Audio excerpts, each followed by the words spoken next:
Silakan Pak.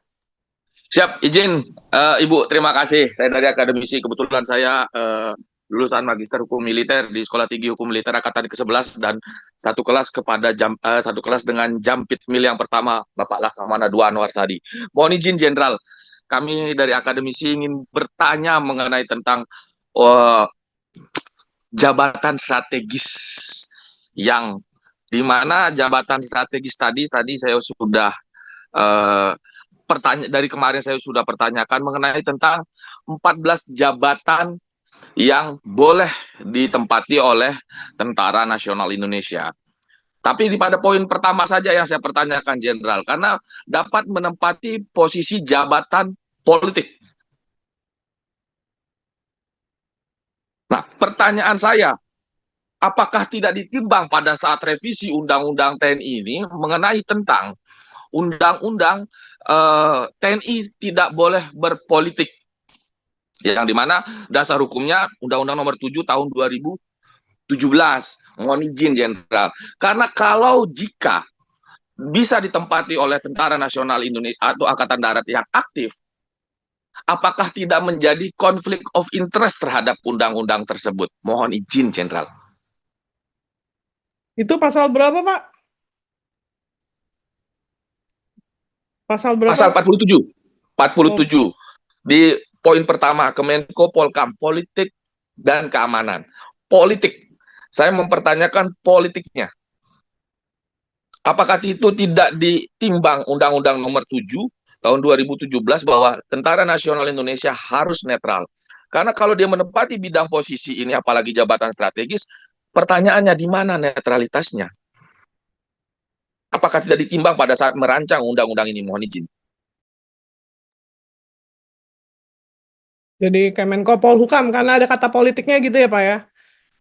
Betul, karena ada kata politiknya, artinya dia, mohon maaf, secara fact, artinya dia membawahi bidang politik.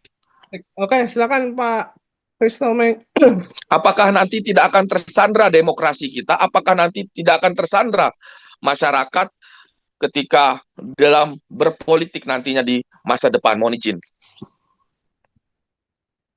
Baik, terima kasih, Mas. Jadi artinya gini, nanti mungkin bisa ditanyakan lebih jelas ke Menko Polhukam nih. Artinya kalau karena disampaikan bahwa eh, kementerian lembaga itu meminta kepada TNI untuk mengisi jabatan-jabatan yang memang bisa diisi oleh TNI sesuai dengan kriteria yang mereka inginkan. Nanti mungkin bisa diperjelas, tanya ke Menko Polhukam, jabatan mana sih yang diisi oleh prajurit TNI aktif itu di sana, gitu ya? Apakah berkaitan dengan politik atau tidak? Gitu ya, nanti sehingga kan arti permintaan itu tadi kan yang itu yang disampaikan kepada kita. TNI hanya menyiapkan, oke, kami menyiapkan tenaga manusianya atau prajuritnya untuk ditempatkan sesuai dengan permintaan, sesuai dengan kriterianya. Nah, silakan diakses sendiri oleh, setelah kami asesmen oleh TNI, silakan diakses oleh kementerian atau lembaga yang bersangkutan gitu. Nah, akan diposisikan di mana? Apakah misalnya nanti itu berkaitan dengan politik atau tidak? Ya nanti silakan ditanyakan apakah betul prajurit TNI aktif tadi membawahi atau menduduki jabatan yang memang berkaitan politik dengan politik gitu ya, sehingga tadi sudah disampaikan demokrasi bisa tersandra dan sebagainya. Tapi kan itu tadi sudah berlangsung sejak tahun 2004 hingga hari ini gitu ya. Dan kalau memang misalnya ada ketidaksinkronan di situ, seharusnya itu kan bukan hanya baru hari ini kita diskusikan, Mas. Harusnya dari dulu-dulu sampai sekarang. Nah, gitu ya.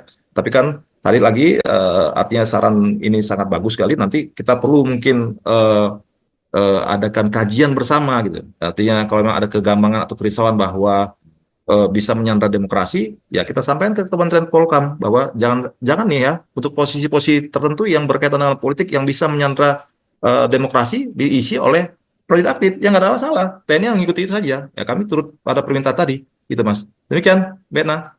Oke, sip. Makasih Pak Kristome. Saya pikir kita tutup di sini karena memang seperti saya